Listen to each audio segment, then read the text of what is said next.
প্রিয় দর্শক, আসসালামু আলাইকুম। আমার হজবরআল্লাহ চ্যানেলে আপনাকে স্বাগতম।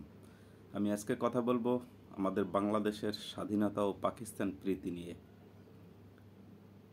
যার শুরুতেই বলতে হয়, যেমন ধরুন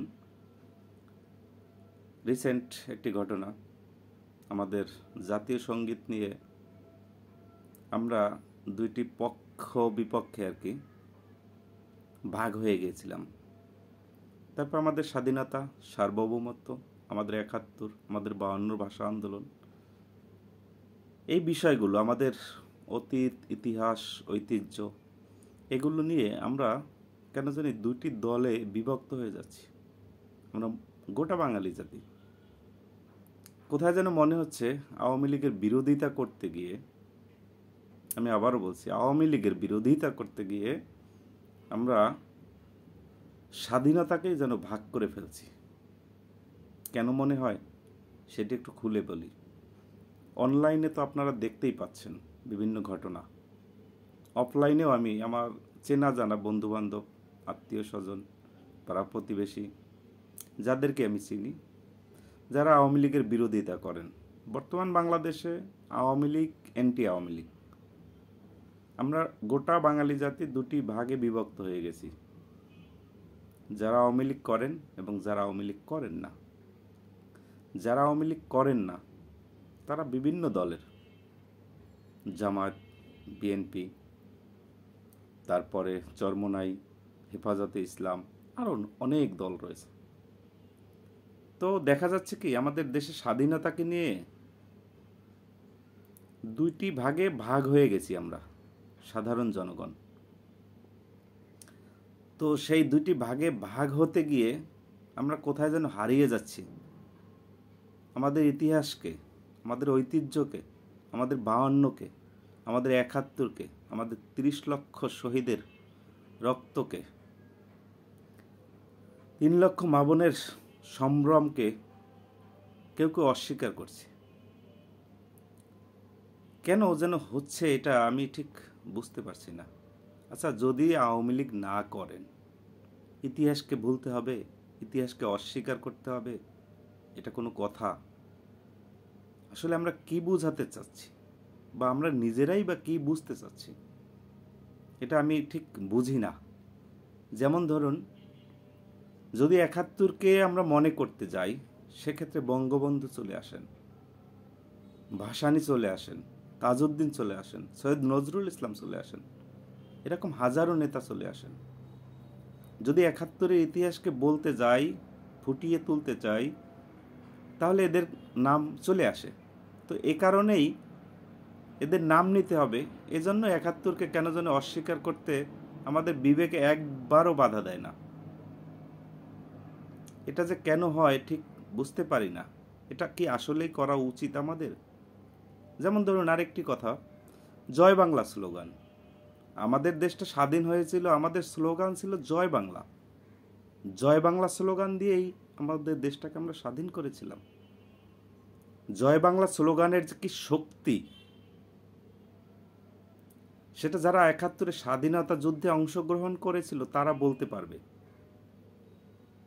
তারা জানে জয় বাংলা স্লোগানের কতটা শক্তি। তো সেই জয় বাংলা স্লোগানটিকে আমাদের সংবিধানে স্থান দেওয়া হয়েছিল। সরকারি বেসরকারি সকল পর্যায়ে ২০১৭ সালে সম্ভবত সরকারি বেসরকারি পর্যায়ে যত মানুষ রয়েছেন বক্তব্য শেষে জয় বাংলা স্লোগান দিবে। সাংবিধানিকভাবে জয় বাংলাকে স্থান দেওয়া হয়েছে। তো সেই জয় বাংলা স্লোগান দিতে গিয়ে একজন ডাক্তার তার চাকরি হারিয়েছেন। এটা তো ভাই কোনো দলের স্লোগান নয় জয় বাংলা। আওয়ামী লীগের স্লোগান হচ্ছে জয় বাংলা, জয় বঙ্গবন্ধু।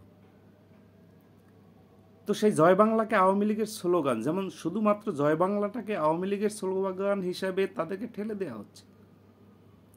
তো আওয়ামী লীগ সেটাকে সাদরে গ্রহণ করছে, তার সাথে জয় বঙ্গবন্ধু অ্যাড করে তার আওয়ামী লীগের স্লোগান হচ্ছে জয় বাংলা, জয় বঙ্গবন্ধু। তো ওই ডাক্তার তো জয় বঙ্গবন্ধু বলেননি, শুধুমাত্র জয় বাংলা বলেছিল, সংবিধানকে সমুন্নত রাখতে, সংবিধানের আইন মেনে চলার জন্যই তো তিনি বলেছিলেন জয় বাংলা। কি হলো? তার চাকরি চলে গেল। কিন্তু কারণ বলা হলো না যে আপনার এই কারণে বাধ্যতামূলক অবসরে দেওয়া হয়েছে। কিন্তু আমাদের কিন্তু অজানা নয় যে এই কারণেই তার চাকরিটা চলে যায়। তারপরে আসেন আমাদের জাতীয় সঙ্গীত, যে জাতীয় সঙ্গীতের মাধ্যমেই আমাদের দেশটা স্বাধীন হয়েছে।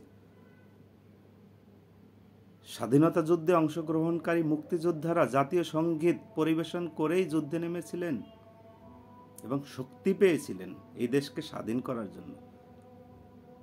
কে বা কোথা থেকে এসে জাতীয় সঙ্গীতকে বিতর্কিত করার চেষ্টা করলো, কিন্তু সফল হলো না। সাধারণ জনতা জাতীয় সঙ্গীতের পক্ষেই কথা বলেছে, দেখে খুবই ভালো লেগেছিল।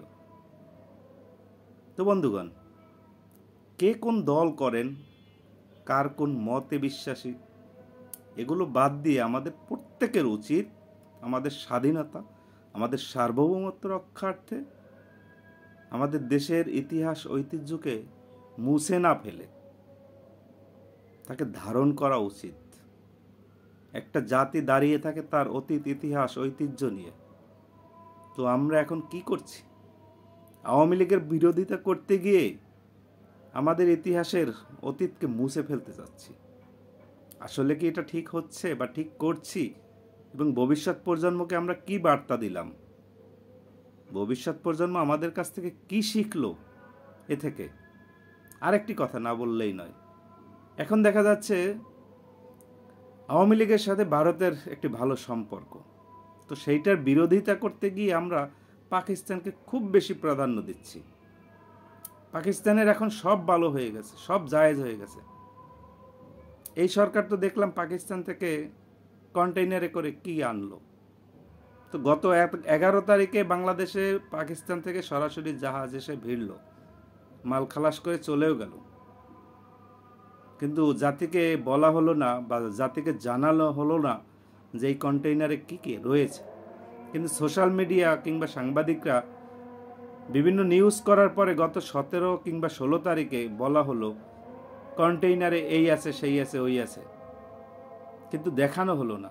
তো আমার প্রশ্ন হচ্ছে, যেহেতু স্বাধীনতার 53 বছরের পরে সর্বপ্রথম বাংলাদেশে পাকিস্তানি জাহাজ এসে ভিড়ল, তো সেই জাহাজে কি রয়েছে জাতি তো জানতে পারে, জাতি তো দেখতে পারে, সেই অধিকার তো জাতির রয়েছে।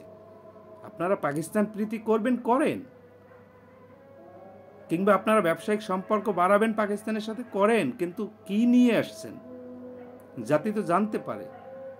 জাতিকে যখন অন্ধকারে রাখা হলো তখন জাতি তো বলতেই পারে এই কন্টেইনারে অস্ত্র এসেছে, গোলা বারুদ এসেছে।